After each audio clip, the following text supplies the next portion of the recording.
তবে কি অনেকটা পূর্বসূরি বাশার আল আসাদের পথেই হাঁটছেন সিরিয়ার নতুন নেতা আল জোলানি? রাশিয়ার সঙ্গে ঘনিষ্ঠ সম্পর্ক রাখতে চান সিরিয়ার নতুন এই নেতা। সিরিয়ার ইসলামপন্থী সংগঠন হায়াত তাহরির আল শাম বা HTS এর নেতৃত্বাধীন নতুন সরকারও রাশিয়ার সঙ্গে ঘনিষ্ঠ সম্পর্ক বজায় রাখতে আগ্রহী। অথচ দীর্ঘ কয়েক দশক প্রেসিডেন্ট আসাদকে ক্ষমতায় টিকিয়ে রাখতে হাজার হাজার সেনা পাঠানো, আগ্নেয়াস্ত্র সরবরাহ থেকে শুরু করে সব ধরনের সহযোগিতা করেছে রাশিয়া। এ বিষয়ে আল জোলানি বলেন, রাশিয়ার সঙ্গে সম্পর্ক রক্ষা করা সিরিয়ার কৌশলগত স্বার্থ। কি সেই স্বার্থ? চলুন দেখে নেওয়া যাক। নতুন সরকার বিদেশি শক্তির সঙ্গে যে কোনো সংঘাত এড়াতে চায়। HTS এর প্রধান আহমেদ হুসেন আল সারা, যিনি আবু মোহাম্মদ আল জোলানি নামেও পরিচিত, 29 ডিসেম্বর আল আরাবিয়া চ্যানেলকে দেয়া এক সাক্ষাৎকারে এসব কথা জানান। এছাড়া সিরিয়া থেকে রাশিয়ার সামরিক ঘাঁটি সরিয়ে নেওয়া প্রসঙ্গেও জোলানি বলেন, তার সরকার রাশিয়ার সামরিক ঘাঁটি সরিয়ে নেওয়ার কথা বলবে না। আমরা চাই না রাশিয়া এমনভাবে সিরিয়া ত্যাগ করুক যা দুই দেশের দীর্ঘ সম্পর্কের জন্য সম্মানজনক হবে না।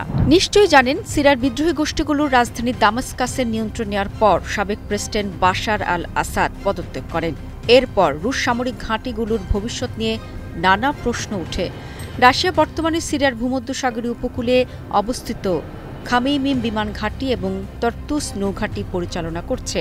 2017 সালে দুই দেশের মধ্যকার এক চুক্তি অনুযায়ী রুশ সেনারা 49 বছর পর্যন্ত এসব ঘাঁটিতে থাকতে পারবে।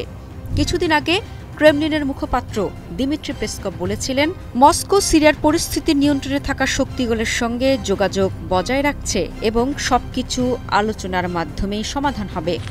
এদিকে অজ্ঞাত সূত্রের বরাতে টাস নিউজ জানায়, মস্কোর সাময়িক নিরাপত্তা নিশ্চয়তা পেয়েছে বলেই সামরিক ঘাঁটিগুলো স্বাভাবিকভাবেই পরিচালিত হচ্ছে। নভেম্বরের শেষ দিকে HTS এর নেতৃত্বে কয়েকটি সশস্ত্র গোষ্ঠী আকস্মিক হামলা চালিয়ে সিরিয়ার বিস্তীর্ণ এলাকা দখল করে নেয়। তারা রাজধানী দামাস্কাসেরও দখল নেয়। প্রেসিডেন্ট আসাদ পদত্যাগ করে দেশ ছেড়ে পালিয়ে রাশিয়ায় আশ্রয় নেন। এমন আকস্মিক আর নাটকীয় পরিস্থিতি দেখে স্থানীয় আন্তর্জাতিক পর্যবেক্ষকরা রীতিমতো হতবাক হন।